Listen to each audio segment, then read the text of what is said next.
자, 오늘 함께 나누실 말씀은 요한복음 2장 1절에서 11절 말씀.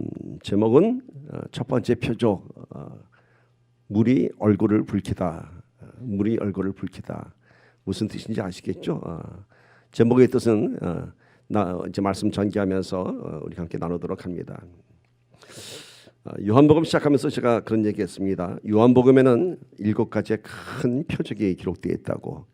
그런데 그 표적은 그냥 한 개의 사건으로 끝나는 것이 아니라 그 각 표적마다 다 하나님의 뜻이 담겨져 있고, 그 표적을 통해서 이 땅에 예수의 제자들이 생겨나고 교회가 시작되는 그런 역사가 있습니다. 그래서 이제 오늘은 그 첫 번째 표적, 요한복음 2장 1절에서 11절. 사람들이 얘기하기는 가나의 혼인잔치에서 물을 포도주로 만든 사건입니다. 그거를 저는 오늘 물이 얼굴을 붉히다 아주 시적인 표현을 했죠. 근데 이거는 제가 한 게 아닙니다. 이제 말씀에 나누다 보면은 그 주인공이 나옵니다. 자, 이미 여러분은 이제 큐티를 하고 계시니까 이 사건이 무엇인지 잘 아십니다. 그래도 한번 그 사건 현장 속으로 한번 들어가 봅시다. 요한복음 2장 1절 11절 함께 읽으면서 말씀 시작합니다. 시작. 사흘째 되던 날 갈릴리 가나에 혼례가 있어 예수의 어머니도 거기에 계시고 예수와 그 제자들도 혼례의 청함을 받았더니 포도주가 떨어진지라. 예수의 어머니가 예수에게 이르되 저들에게 포도주가 없다 하니 예수께서 이르시되 여자여 나와 무슨 상관이 있나이까? 내 때가 아직 이르지 아니하였나이다. 그의 어머니가 하인들에게 이르되 너희에게 무슨 말씀을 하시든지 그대로 하라 하니라. 거기에 유대인의 정결 예식을 따라 두세 통 드는 돌 항아리 6이 놓였는지라. 예수께서 그들에게 이르시되 항아리에 물을 채우라 하신즉 아기까지 채우니 이제는 떠서 연회장에게 갖다 주라 하시매 갖다 주었더니 연회장은 물로 된 포도주를 맛보고 어디서 나는지 알지 못하되 물 떠온 하인들은 알더라. 연회장이 신랑을 불러 말하되 사람마다 먼저 좋은 포도주를 내고 취한 후에 낮은 것을 내거늘 그대는 지금까지 좋은 포도주를 두었도다 하니라. 예수께서 이 첫 표적을 갈릴리 가나에서 행하여 그의 영광을 나타내심에 제자들이 그를 믿으니라. 아멘. 자, 가나 혼인잔치에서 물을 포도주로 만드는 이 사건, 이 표적은 예수님께서 이 땅에 오셔서 나타내신 첫 번째 표적입니다. 첫 번째 표적. 가나 혼인잔치에서 여러분은 이제 기억하시기에 다른 복음서에서 보면 뭐 베드로의 장모도 병을 고치고 뭐 많은 일들이 기록되어 있죠. 그러나 성경학자들이 예수님의 표적의 사건을 모든 그 치유 사역을 통해서 봤을 때 이것이 제일 첫 번째 사건입니다. 왜 이 가나 혼인 잔치에서 물을 포도주로 만드는 사건이 예수님께서 이 땅에 오셔서 하신 첫 번째 표적의 사건이 되셨을까? 그래서 그 기대를 갖고 이 사건을 들여다보면은 뭔가 좀 개운치 않습니다. 뭔가 좀 풀리지 않습니다. 아니, 예수님께서 이 땅에 오셔서 첫 번째 하신 그 표적이라면은 그 의미가 매우 의미심장할 텐데 예수님께서는 전혀 이 사건에 대해서 의도하지 않았던 그런 사건으로 기록됩니다. 무슨 말씀이냐 하면은 예수님께서 애당초부터 가나 혼인잔치에 가서 이런 표적을 보이리라 하고 하신 것이 아니라 갔다가 이런 상황을 만나서 하고 싶지 않았는데 억지로 이런 표적을 보인 것처럼 그렇게 보입니다. 그래서 이 사건을 우리가 좀 더 깊이 들여다봐야 됩니다. 그러나 결국 이 사건이 주는 그 결론은 뭐냐면은 요한복음 2장 11절입니다. 이 사건이 주신 그 메시지의 결론은 읽어봅시다. 2장 11절 시작. 예수께서 이 첫 표적을 성경에서 기록했어요. 이게 첫 표적이라고. 첫 표적을 갈릴리 가나에서 행하여 그의 영광을 나타내심에 제자들이 그를 믿으니라. 우리가 지난주에는 예수님께서 제자들을 부르셨을 때 제자들이 예수님의 그 신성 앞에 그 영적 권세 앞에 나오는 장면을 봤습니다. 근데 오늘은 뭐라고요? 제자들이 그를 믿으니라.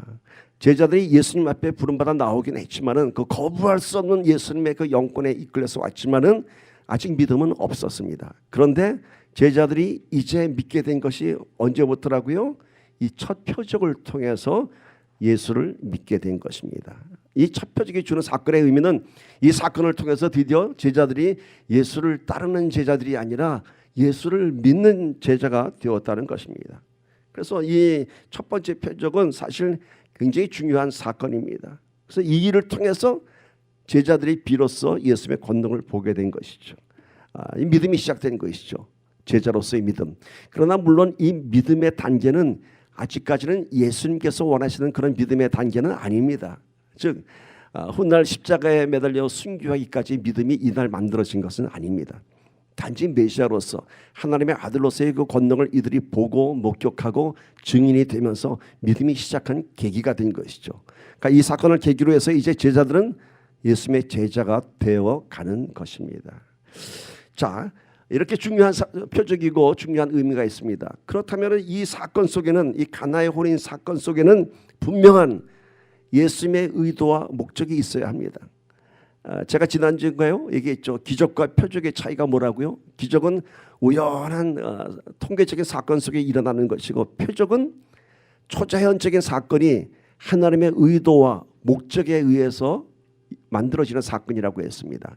그렇다면 오늘 이것은 분명히 성경에서 예수님의 첫 번째 표적이라고 얘기하는데, 그렇다면 이 안에 예수님의 의도와 목적이 있었어야 합니다.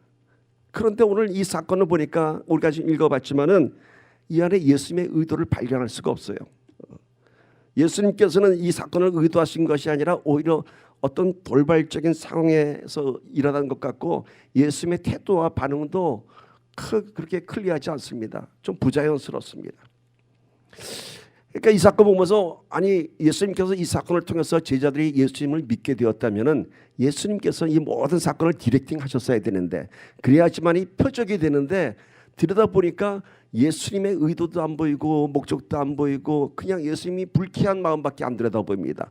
그냥 할 수 없이 억지로 그냥 물을 포도주로 바꾼 것밖에 안 보입니다. 매우 부자연스러운 사건이죠. 그런데 성경은 이 사건이 첫 표적이라고 기록하고 있고, 제자들은 이 사건을 통해서 비로소 참된 제자, 제가 얘기하는 흐지부지한 제자가 아니라 화끈한 제자가 되어가고 있는 것입니다. 왜 그럴까요? 그런데 제가 이 사건을 깊이 묵상하면서 참 많은 은혜를 제가 먼저 받았습니다. 제가 먼저. 저도 이 요한복음 대하면서 첫 번째 표적에서 많은 퀘션을 가졌습니다. 도대체 이것이 왜 첫 번째 표적인가? 예수님의 반응은 도대체 뭔가? 이 사건이 주는 것은 무엇인가? 깊이 묵상했을 때 여러분, 우리는 상식적이고 논리적인 사건 속에서 우리가 고개를 끄덕끄덕거립니다. 근데 우리가 이해되지 않은 사건에서는 그냥 맹목적인 어떤 순복, 믿음의 자세가 필요하죠. 그래서 이 사건을 그대로 받아들이기에는 참 힘이 듭니다. 그래서 이 사건 속에서 우리가 깊이 묵상하고 기도하면은 하나님께서 깨달음을 주십니다. 마치 단단한 껍질을 깨서 그 안에 감춰진 보물을 보여주듯이. 먼저 제가 얘기했던 이 사건 환경 속에서 보여주는 부자연스러운 모습 속에 이 첫 번째 표적의 의미가 있습니다. 부자연스러운 사건, 부자연스러운 설정, 여기에 그 비밀의 열쇠가 있습니다. 자, 그 한번 부자연스러운 것들이 뭔지 한번 이 안에서 찾아가 봅시다. 우리가 지난 성탄절 때 그 빈방 있습니까? 라는 선곡을 아주 은혜롭게 했죠. 이것도 한번 선곡 드라마 하면은 아주 놀라운 메시지가 나올 것 같아요. 자, 한번 봅시다. 이 설정에 부자연스러운 것이 뭔가? 첫 번째가 뭐냐면요, 잔치집에 포도주가 떨어진 것입니다. 잔치집에 포도주가 떨어졌어요. 사실 이거는 상식적으로 있을 수 없는 일입니다. 상식적으로 그냥 잔치집도 아니라 혼인 잔치집이에요. 당시 이스라엘의 혼인 풍속은 하루에 끝나는 것이 아니라 며칠이 계속됩니다. 며칠이 계속됩니다. 그래서 충분한 포도주와 음식이 준비되어 있습니다. 그리고 이들의 그 혼인 풍속의 결말을 짓는 것은 뭐냐면은 마지막에 신부가 신랑이 주는 그 포도주의 잔을 마시면서 그들은 비로소 정식적인 부부가 됩니다. 그러니까 포도주가 떨어져서는 안 되죠. 많은 하객들이 다 먹고 잔치를 벌인 다음에 맨 마지막에 신랑이 그 신부와 함께 마지막 잔을 딱 주면서 그 잔치가 혼인이 성립됩니다. 그런데 포도주가 떨어졌습니다. 포도주가 떨어졌어요. 아마 당황한 건 누굴까요? 신랑 측이나 신부 측이 다 당황스러웠을 것입니다. 아니, 포도주가 떨어졌다고? 아니, 그러면은 신부에게 줄 그 예식에 그 포도주가 없단 말이야? 여러분, 요셉과 마리아가 약혼으로 정한 시간이 많이 지났죠. 그렇죠? 그러니까 약혼하고 나서 보통 1년, 2년의 적응 기간이 있습니다. 그리고 나서 이들이 혼인잔치를 하면서 신부와 함께 포도주를 잔을 건넬 때 정식 부부가 됩니다. 근데 포도주가 떨어졌어요. 왜 잔치집에 포도주가 떨어졌을까? 이게 첫 번째 의문입니다. 만약에 예수님께서 의도하셨다면 이 첫 번째 표적을 나타내시기 위해서 막 포도주가 다 갑자기 증발했을까? 근데 예수님의 반응을 보면은 그렇지 않습니다. 예수님의 반응을 보면 더 이해가 가지 않습니다. 자, 두 번째 이제 마리아와 예수님의 대화를 봅시다. 마리아는 예수님의 모친입니다. 여러 마리아 중에서 요한복음 2장 3절 4절 봅시다. 예수의 어머니가 예수에게 이르되 저들에게 포도주가 없다 하니 예수께서 이르시되 여자여 나와 무슨 상관이 있나이까 내 때가 아직 이르지 아니하였나이다. 참 이 마리아와 예수님의 대화는 우리가 이 사건을 볼 때 아주 당혹스러우십니다. 이 대화 내용을 보면은 마치 예수님은 이 잔치집에 포도주가 떨어진 사건에 대해서 전혀 관여하고 싶지 않은 것입니다. 관여하고 싶지 않은 것이 아니라 자기 어머니 마리아에게 오히려 불쾌한 마음을 드러냅니다. 나하고 무슨 상관이 있습니까? 이 잔치집에 포도주가 떨어진 것이. 그런데 예수님의 이런 불평스러운 반응에 상관없이 마리아는 하인들에게 예수님께서 무슨 말씀을 하시든지 그대로 하라라고 명령합니다. 어쩌면 마리아는 예수님께서 물을 포도주로 만들 것을 이미 다 알고 계셨을까요? 그렇지 않죠. 무슨 결정을 하시든지 따르도록 하라.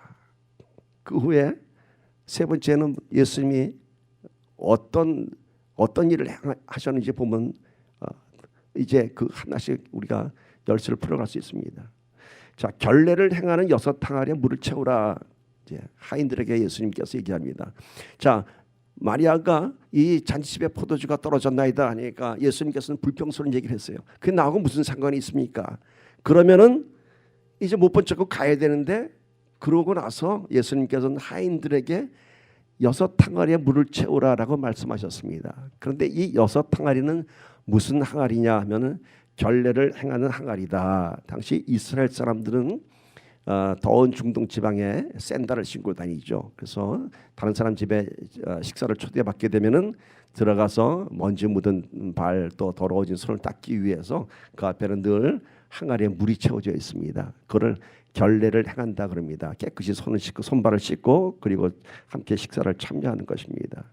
근데 그 항아리에다 물을 부라고 합니다. 아니 포도주를 담는 부대가 따로 있습니다. 세수는 세 부대에 따르라는 말씀이 있듯이 포도주는 포도주 부대에 담가야 됩니다. 그런데 예수님께서는 그 손발 닦는 결례를 행하는 항아리에다 물을 부으라고 합니다. 왜 그러셨을까? 이것도 좀 부자연스럽습니다. 예수님께서 물을 포도주로 만들려면 그냥 포도주 부대에다가 일단 물을 채워라. 그리고 예수님께서 딱 기도 한번 하면 참 물이 포도주가 되면 멋있을 텐데 그냥 손발 닦는 그 더러운 항아리, 뭐 더럽진 않겠지만 하여튼 그런 항아리에다 물을 부었습니다. 그런데 또 더 재미있는 것은 그 예수님의 명령에 하인들이 복종을 합니다. 물론 마리아가 예수님께서 무슨 일을 행하든지 그리하라. 이 뒤에는 마리아가 자기 아들 예수님의 신성에 대한 그런 인정함이 있습니다. 뭘 하든지 그대로 하라. 그러니까 하인들이 그대로 물을 갖다 부었습니다. 근데 더 놀라운 것은 그 하인들이 그 물을 그대로 떠다가 연회장에게 갖다 줍니다. 그들의 심정이 어땠을까? 물을 그냥 갖다 주는. 아직 포도주가 안 되는데. 그런데 연회장이 그 항아리에 물을 받고서는 뭐라고 얘기해요? 감탄합니다. 다른 사람들은 다 술이 취하면은 질이 낮은 포도주를 내놓는데, 그렇죠. 이제 술이 취하고 나면 이제 맛이 어떤지 잘 모르니까 그냥 싸구려 술도 갖다 내놓고 그러는데 최고의 포도주를 갖고 왔다고 감탄을 합니다. 그러면서 11절을 오늘 말씀 마지막 절이 혼인잔치의 결론을 냅니다. 예수께서 이 첫 표적을 갈릴리 가나에서 행하여 그의 영광을 나타내심에 제자들이 그를 믿으니라. 자, 제가 몇 가지 부자연스러운 사건들을 얘기했습니다. 모두 6가지였어요. 이 안에 예수님께서 어떻게 표적을 일으키시는지 그 영적인 원리가 있습니다. 자, 첫 번째 부자연스러운 사건이 뭐라 그랬죠? 잔치집에 포도주가 떨어진 거예요. 포도주가 떨어진 잔치집. 이것이 무엇을 의미하는 것일까? 영성학자 터미 테너가 쓴 책 중에 이런 제목이 있습니다. 떡집에 떡이 없다. 아마 보신 분이 있는지 모르겠는데 떡집에 떡이 없다. 근데 정확히 얘기하면 빵집에 빵이 없다라는 뜻이고요. 여러분 예수님께서 태어나신 베들레헴의 이름의 뜻이 뭔지 아세요? 그게 이 떡집이란 뜻이에요. 그러니까 떡집에 떡이 없다라는 뜻은 무슨 뜻이냐면은 교회에 예수님이 없다는 거예요. 예수님이 안 계신 거예요. 그러니까 타미테너 영성학자는 오늘 이 마지막 때 수많은 교회에서 보여지는 떡집에 떡이 없는 그런 애통한 현장을 지적하고 있습니다. 포도주가 떨어진 잔치집 큰일 났습니다. 신랑과 신부가 마셔야 할 그 잔이 없는 것이고 잔치집 포도주가 떨어졌어요. 이것은 무엇을 의미하냐면 여러분 이제 떡집에 떡이 없는 것은 떡집이 아니죠. 그것처럼 교회에 예수님이 안 계시면 교회가 아니죠. 교회의 주인은 누구라 했죠? 머리 대신 예수 그리스도입니다. 근데 그 교회의 주인이 예수 그리스도가 아니라 사람이 되어버린 교회들 얼마나 많이 있는가. 좀 더 디테일하게 표현하면 이런 거예요. 교회에 예수님이 없다는 것이 무슨 뜻인가요? 교회에 사랑이 없고 은혜가 사라진 거예요. 그리고 예배는 겉으로 보기엔 예배 같은데 실질적으로 들어가 보면은 하나님을 경배하는 예배가 아니라 그저 사람들이 만족하는 예배가 되어버린 그런 모습들. 사람들이 좋아하는 음악, 사람들이 좋아하는 멋진 시설, 조명들, 그리고 그 안에서 하나님의 권능을 경험하는 교회가 아니라 이제는 하나님의 표적은 사라져버리고 그저 논리와 상식에 합당한 교회가 되어가고 결국은 참 성도가 없는 교회가 되어버린 그 비참한 모습을 비유하고 있습니다. 포도주가 떨어진 잔치집이 그 모습이에요. 잔치집인데 더 이상 이어갈 수 없는. 여러분 하나님의 집은 하나님의 것으로 채워져야 합니다. 교회는 기도가 끊이지 않아야 되고 하나님의 은혜 성령의 역사가 마르지 않아야 됩니다. 그런데 교회에 세상의 방식, 사람의 생각이 가득하면 포도주 떨어진 잔치집이 되고 맙니다. 세상의 잔치도 여러분 먹을 것 떨어지고 포도주 떨어지면 흥이 깨지고 사람들을 다 떠납니다. 은혜가 사라진 교회는 포도주 떨어진 잔치집과 같은 것입니다. 그리고 더 중요한 사실, 신부가 마셔야 할 포도주, 그게 뭔가요? 성도가 주와 함께 나눌 그런 성찬의 은혜가 사라지는 것입니다. 예수 그리스도께서는 우리를 나의 신부라고 말씀하십니다.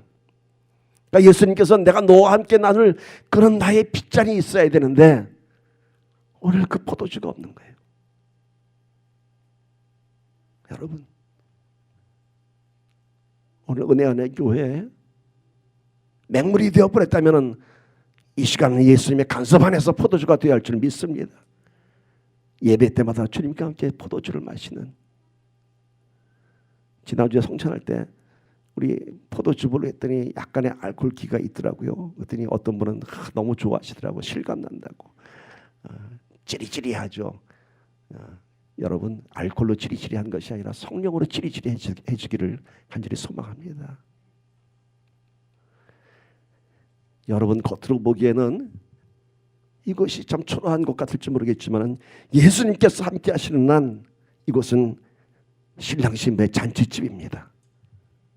오늘 예수님께서 우리 함께하는 난 오늘 이 자리에 포도주가 떨어지지 않을 것이고 놀라운 하나님의 권능을 경험하게 되는 그러한 주님의 기쁨이 되는 교회가 될 줄 믿습니다. 그렇게 되기를 선포합니다. 두 번째는 마리아의 역할을 한번 봅시다. 포도주가 떨어졌어요. 누가 당황해야 된다고요? 혼주들. 신랑 측과 신부 측이 막 부산스럽게 떠들고 난리를 쳐야 되는데 여기에 누가 이 사건에 책임을 갖냐면 마리아예요. 마리아에는 초대받은 손님이에요. 아마 이 가나의 혼인잔치집은 마리아와 친척집인 걸로 예상하고 있습니다. 그래서 예수님도 다 많이 온 것입니다. 그런데 이 포도주가 떨어진 이 잔치집의 그 문제를 해결한 사람은 결국 누구였나요? 마리아였어요. 마리아였어요. 많은 사람들이 이 상황을 보고 비난하고 불평할 수 있습니다. 아니 무슨 잔치집에 포도주가 떨어져 라고. 포도주가 떨어지는 게 무슨 잔치집이야.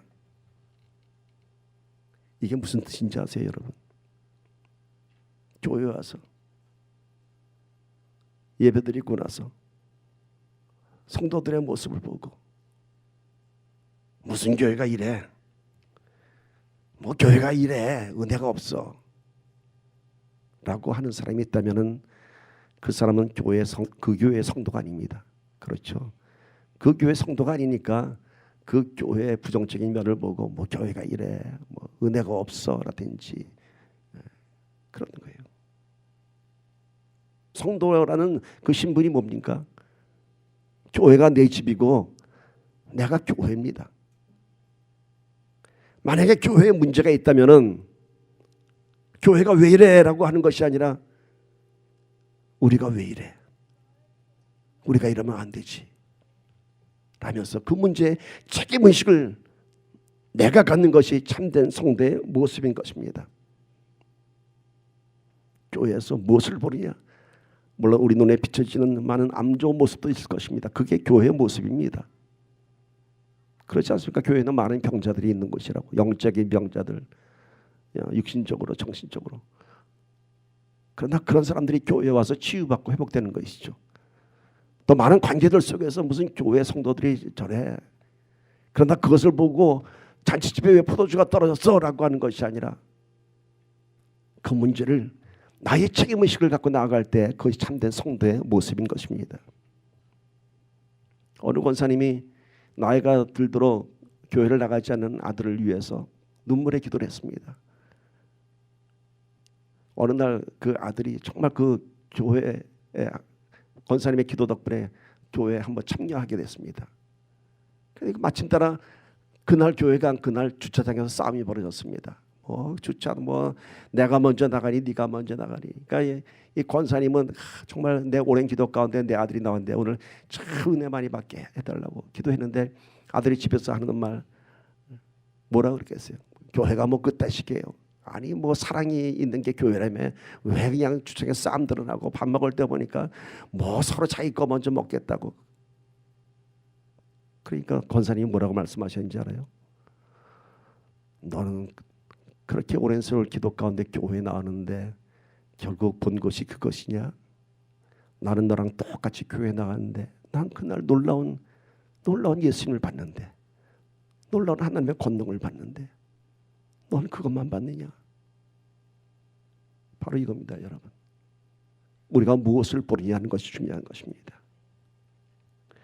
마리아가 포도주가 떨어진 문제를 예수님 앞에 갖고 나왔듯이 오늘 우리의 궁핍함과 절박한 문제들을 남의 문제가 아닌 내 문제로 갖고 예수님 앞에 나오는 것이 참된 성도의 모습인 것입니다. 우리가 경험하는 수많은 문제들을 보면서 그 문제들에 대한 책임의식을 남에게 돌리는 것이 아니라, 교회에 돌리는 것이 아니라 내가 그 문제의 책임의 의식을 갖고 예수님 앞에 나가는 것입니다. 그것이 참된 성도의 모습이며 그때 예수님께서 적극적인 개입을 하셔서 놀라운 표적이 나타날 것입니다. 이것이 마리아의 역할이었습니다. 마리아가 포도주가 떨어진 그 잔치의 문제를 자기가 안고 예수님 앞에 나갔던 것입니다. 세 번째 우리를 당황스럽게 하는 것은 예수님의 반응이었죠. 2장 4절에 예수께서 이르시되 여자여 나와 무슨 상관이 있나이까? 내 때가 아직 이르지 아니하였나이다. 어머니한테 마리아도 아니고 여자요.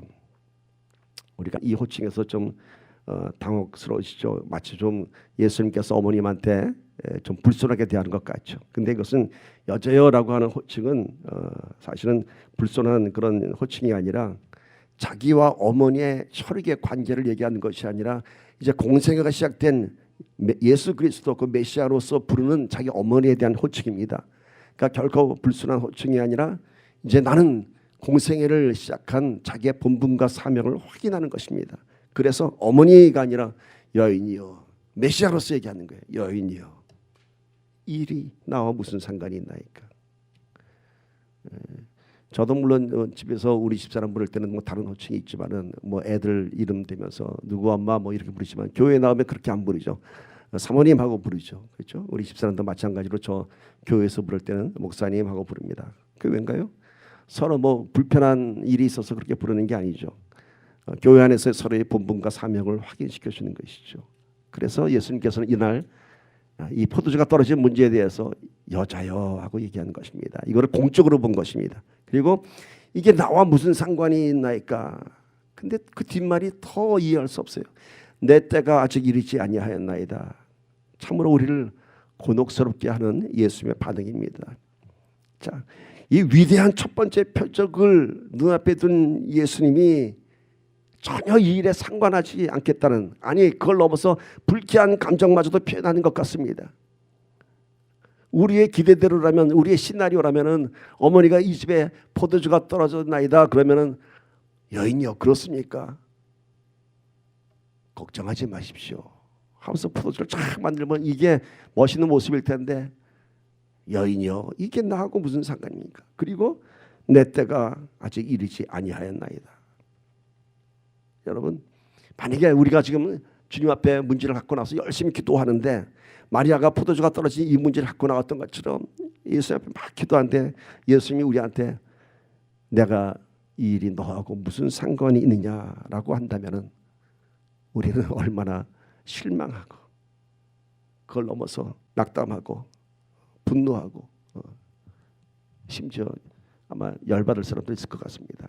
기도하는데 예수님이 이 일이 나하고 무슨 상관이 있느냐. 근데 저는 이런 거 경험했어요. 무슨 일인지 아세요? 제가 단독 목회를 하면서 이제 우리 나누리 교회 와서 하면서 교회 문제를 놓고 교회 부흥을 놓고 애타게 부르짖었습니다. 부흥의 표적을 보여달라고. 근데 아주 많은 시간이 지나고 난 다음에 언제까지나일까 제가 절규할 때 주님이 주신 음성이 있어요. 뭔지 아세요? 부흥이 나하고 무슨 상관이 있느냐. 무슨 뜻인지 아세요? 네가 원하는 부흥하고 나하고는 아무 상관없다는 거예요. 네가 원하는 부흥은 너의 야망을 위한 부흥이고, 그 교회 부흥은 하나님 나라의 부흥이 아니라 너의 사역에 대한 너의 욕심 아니냐, 그런 것이었습니다. 이 일이 나와 무슨 상관이 있느냐. 여러분, 오늘 이 사건은 우리에게 주는 메시지가 참 큽니다. 예수님께서 마리아에게 왜 이 일이 나하고 상관없다고 얘기하셨을까? 저는 이 문제 풀기에서 오랫동안 기도했고 많은 주석책을 다 찾아봤습니다. 근데 명쾌한 해답이 없습니다. 명쾌한 해답이 없어요. 그냥 슬쩍 넘어갔어요. 마치 예수님은 이 잔치집에 포도주가 떨어진 일에 대해서 나하고는 전혀 관계없는 일이니까 왜 이런 걸 나한테 얘기합니까 하고 마리아에게 불평을 쏟아내는 것 같습니다. 근데 맞아요. 우리가 읽은 그대로 맞아요. 예수님께서는 편치 않은 감정을 표현하셨습니다. 그런데 예수님의 이 편치 않은 심정, 이 불편한 이 표현을 깊이 묵상하면은 이것이 예수님의 불평이 아닌 오히려 예수님의 애통한 마음이 드러나는 것입니다. 이게 무슨 뜻이냐면 이런 겁니다.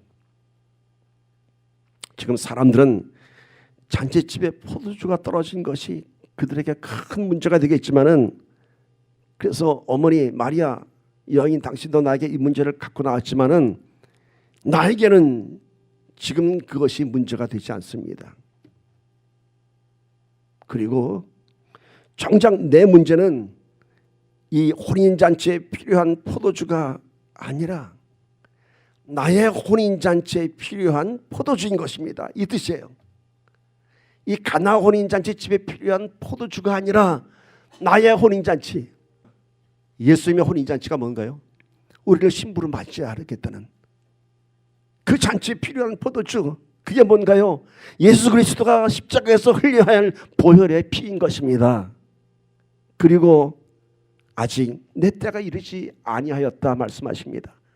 그러니까 아직 내가 십자가에 매달릴 때가 아닙니다. 그리고 지금 나에게 문제가 되는 것은 이 집 잔치집의 포도주가 아니라 내가 흘려야 할 나의 피, 나의 포도주인 것입니다. 나의 포도주는 나의 신부들과 마셔야 할 포도주입니다. 여러분 아까 얘기했죠. 혼인잔치의 마지막은 신랑의 신부와 함께 포도주를 나누는 것이라고. 우리가 성찬식을 할 때 나누는 거 포도주가 뭔지 아세요? 예수님과 함께 연합이 되는 것입니다. 예수님과 함께 성도로서의 그 혼인 예식을 기념하는 것입니다. 그러면서 이 뒤에는 얘기가 뭐냐면은 나는 이 세상의 필요를 위해서 온 것이 아니라 나는 나의 피를 통해서 영원한 생명을 주기 위해서 온 것이다 라고 말씀하시는 것입니다. 이 잔치집에 떨어진 포도주를 위해서 온 것이 아니라 나는 나의 백성들 영원한 생명을 위해서 그 피를 흘리기 위해서 온 것이다. 그러면서 그러나 오늘 포도주가 떨어진 이 잔치집에 내가 흘릴 포도주가 무엇인지 내가 표적으로 알려주겠다 이겁니다. 이 앞에 예수님의 디테일한 표현은 기록되어 있지 않지만 이 일이 나와 무슨 상관이 있나이까 라고 말씀하시면서 하인들에게 6탕어리에 갖다 물을 부어라. 이 안에 함축된 의미가 있는 것입니다. 이 집은 포도주가 필요하지만 정작 내가 흘려야 할 포도주는 무엇인지 내가 이제 이 집의 표적을 통해서 알려주겠다 말씀하십니다. 그래서 오늘 예수님께서는 이 일에 첫 번째 표적을 보이셨습니다. 기적이 아니라 표적입니다. 예수님의 의도가 담긴 사건입니다. 그래서 물이 뭐가 되었다고요? 포도주가 되었습니다. 물이 포도주가 된 것은 무엇을 의미하는지 아십니까 여러분? 이거는 전혀 다른 본질이 된 것입니다. 화학적으로 얘기하면은 좀 어렵게 듣지 마세요. 이제 가역적 반응이 있고 비가역적 반응이 있는데 가역적 반응이라고 하는 것은 어떤 반응이 다시 되돌릴 수 있는 것이고 예를 들면 이겁니다. 물에다 소금을 섞으면 뭐죠? 소금물 되죠. 근데 이거는 다시 어떤 과정을 거치면 소금과 물을 분리할 수 있죠. 증발시키면은 증류수가 되고 소금만 남겠죠. 이거는 뭐예요? 가역적 반응이에요. 소금물이 됐다가 다시 물과 소금으로 분리될 수 있는 거예요. 우리 인생에 돈을 많이 벌게 되면 뭐라 그러죠? 부자라고 얘기해죠. 그런데 이 부자가 어느 날 망하면은 다시 거지. 그죠? 이게 인생의 이야기들 아닙니까? 얼마든지 부자가 거지 될 수 있고 소금물이 소금만 남을 수 있고. 그런데 포도주는 다시 물이 될 수 없습니다. 왜? 본질이 변했기 때문에 변할 수 없습니다. 이것이 오늘 첫 번째 표적의 의미입니다. 오늘 우리가 성도가 됐다고 하는 것은 우리 안에 속사람이 완전히 변해진 물이 포도주가 된 뭐로 됐다고요? 예수님께서 흘리실 보혈의 피로 내가 주님의 신부가 된 것입니다. 그리고 이것은 되돌릴 수 없다 합니다. 왜? 예수님의 보혈의 피값이 있기 때문에 물르지 않겠다는 거예요. 그래서 오늘 저와 여러분은 이 자리에 나와 있는 것입니다. 그래서 예수님께서 이 첫 번째 표적에 이런 의미를 주신 것입니다. 내가 흘릴 피를 통해서 너희가 다시는 되돌아가지 않는 나의 신부가 될 것이다. 오늘 말씀 제목이 뭐라 그랬죠? 물이 얼굴을 붉히다. 말씀 제목 보고 제 목사님의 시적인 표현하셨네 하고 놀란 분 있는지 모르겠지만 제가 한 게 아니라고 얘기했죠. 이건 누구냐면은 그 유명한 19세기 영국의 시인 바이런이 쓴 겁니다. 이 사람이 케임브리지 대학교에서 신학 공부를 할 당시입니다. 신학 과목 학기말고사에 논술 시험 주제가 뭐냐면은 물이 포도주가 된 사건을 논하라 이렇게 되어 있습니다. 물이 포도주가 된 사건을 어떻게 논술하겠느냐. 근데 이 가운데 유명한 말을 하나 썼어요. 이 시인 바이런이. 그게 뭐냐면은 the water, 그러니까 영국식으로 해야지. 영국사니까 water, so is creator and blushed. 물이 창조주를 보고 얼굴을 붉혔도다. 물이 예수님의 신성 앞에 주님이시네 얼굴이 붉어진 거예요. 여러분 오늘 우리가 이 예배 자리 앞에 나서 세상 일로 얼굴이 뜨거워지지 않고 주님의 놀라운 은혜로 얼굴이 붉어지기를 바랍니다. 변화된 성도, 흐지부지한 성도가 아니라 화끈한 성도가 되기를 축복합니다. 오늘 우리가 구하는 포도주가 아닌 예수님께서 흘리실 그 포도주, 세상의 것을 채우고자 교회에 나온 것이 아니라 예수님의 그 포도주를 구하는 저와 여러분 되시기를 축복합니다. 또 하나, 예수님에 대한 마리아의 반응이 있죠. 예수님께서 무슨 말씀을 하시든지 그대로 하라. 마리아는 이미 메시아로서 예수님 앞에 모든 결정 앞에 순복하고 있는 것을 볼 수 있습니다. 무슨 일을 하시든지 그대로 하라. 이 말씀 역시 이 사건을 통해서 저와 여러분에게 주시는 하나님의 말씀인 줄 묻습니다. 2020년 하나님께서 무슨 일을 원하시든지 그대로 하라. 무슨 일을 원하시든지 이해할 수 없는 일일지라도 그대로 하라는 겁니다. 포도주가 떨어졌는데 포도주 부대에다가 물을 안 붓고 항아리에다 물을 부으라고 했습니다. 이런 순종이 필요한 거예요. 여리고성이 무너진 것은 여리고성을 돌았던 그 믿음의 순종이 있었기 때문에 여리고성이 무너진 것입니다. 여러분, 2020년 계속 하나님 말씀 가운데 여러분 안에 들려지는 하나님의 거룩한 요구가 있다면 그대로 하세요. 그대로 하세요. 놀라운 표적을 이룰 하나님의 메시지인 줄 믿습니다. 그러면은 예수님께서 항아리에 물을 부으신 이유가 뭘까? 결례를 행하는 그 항아리에 손과 발과 지저분한 것을 닦는 그 항아리에 물을 부으셨어요. 이런 뜻입니다. 이제는 내가 흘릴 포도주는, 내가 흘릴 피는 너희의 손과 발을 닦는 물이 아니라 너희의 속사람을 정결케 할 내 보혈의 피인 것을 얘기하는 것입니다. 이제 손과 발 겉모습만 닦는 성도가 아니라 속사람이 변화된 영원한 생명을 소유한 내 백성이 되라라고 하는 것입니다. 여러분, 이제는 겉모습만 닦는 성도가 아니라 우리의 속사람이 거듭나기를 축복합니다. 이제 하인들이 순종합니다. 6 항아리에 물을 붓습니다. 6 항아리에 여러분, 하나도 아니고. 여러분, 여리고성이 무너질 때 몇 바퀴 돌았죠? 6일을 먼저 돌았어요. 7째 날에 무너졌어요. 이 하인들을 마음을 한번 헤아려 봅시다. 쫙 물을 부었는데 보니까 물이네. 2번째 항아리 채웠어요. 또 물이네. 아니 이게 물이 뭐가 되겠어? 그 항아리는 큰 항아리입니다. 요만한 단지가 아닙니다. 하인들이 순종했어요. 근데 여러분, 이들은 하인들이에요. 그러니까 주인이 시키면 시킨 대로 하는 거예요. 선택의 여지가 없어요. 그냥 부으려면 부은 거예요.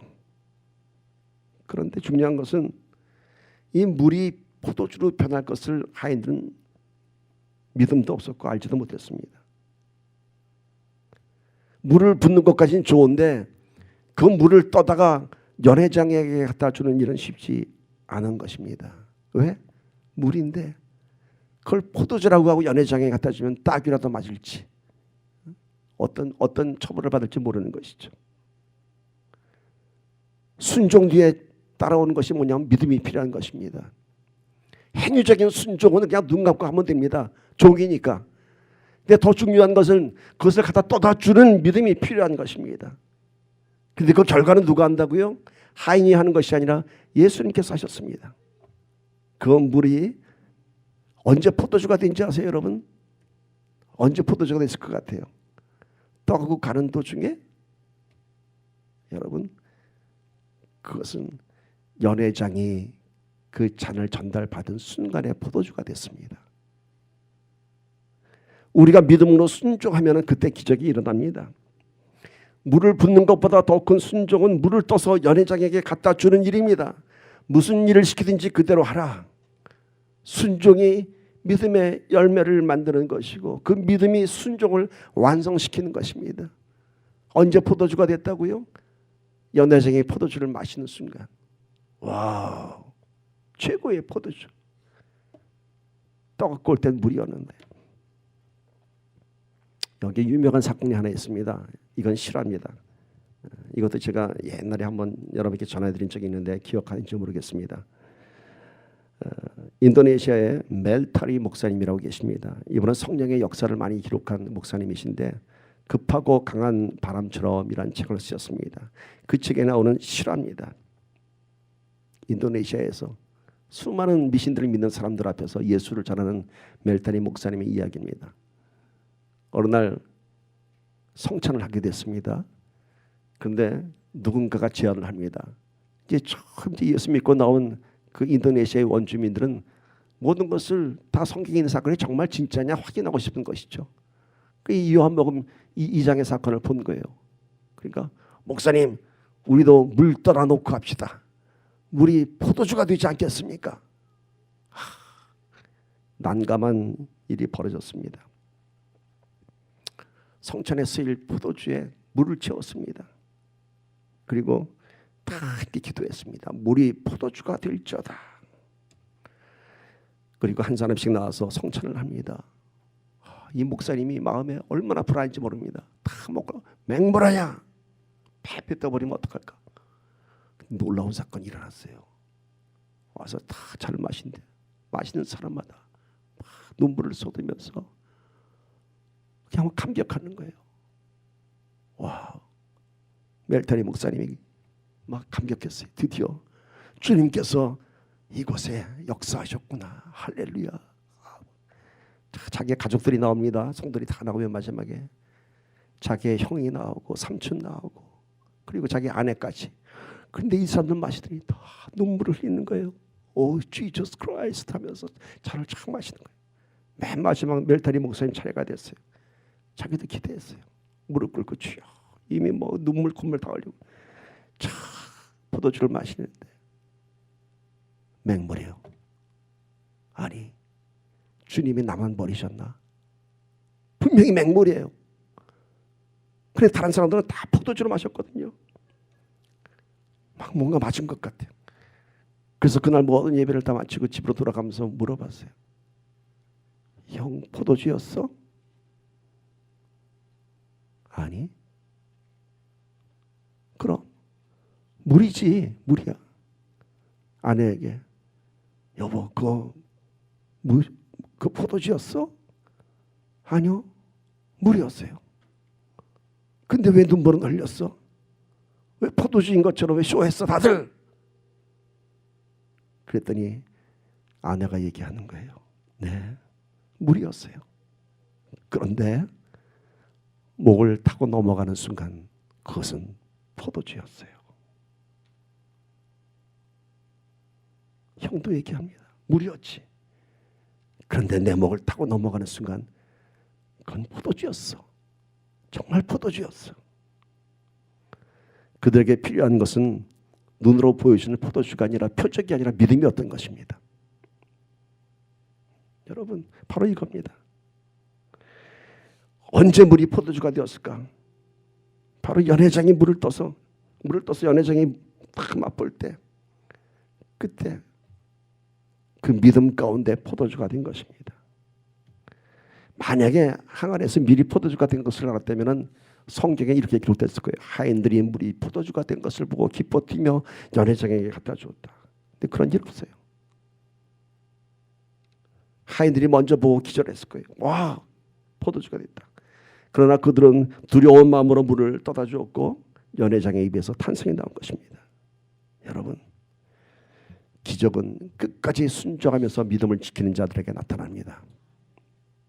눈에 보여지는 물이 목구멍을 넘기는 순간 포도주가 되는 것입니다. 오늘 2020년 우리가 바라는 표적은 눈에 보이는 그 상식이 우리의 몸속에서 내가 그것을 믿음으로 받아들일 때 표적으로 나타날 줄 믿습니다. 그 포도주가 어떤 포도주라고요? 2장 9절 보세요. 연회장은 물로 된 포도주를 맛보고도 어디서 났는지 알지 못하되 물 떠온 하인들은 알더라.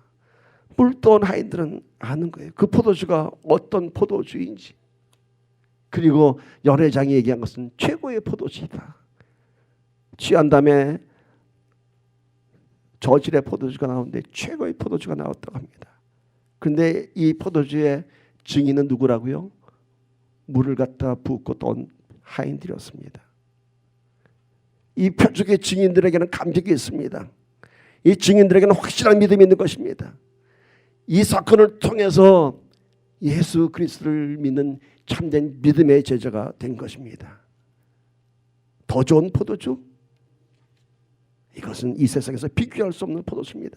우리의 삶 속에 예수님께서 들어오시면은 우리는 세상에서 맛볼 수 없는 최고의 포도주를 맛보게 될 것입니다. 그 어떤 것으로도 만족할 수 없던 내 영혼이 예수님의 포도주 한 잔으로 우리는 만족한 영혼이 될 줄 믿습니다. 가나 혼인잔치에는 많은 역할들이 등장합니다.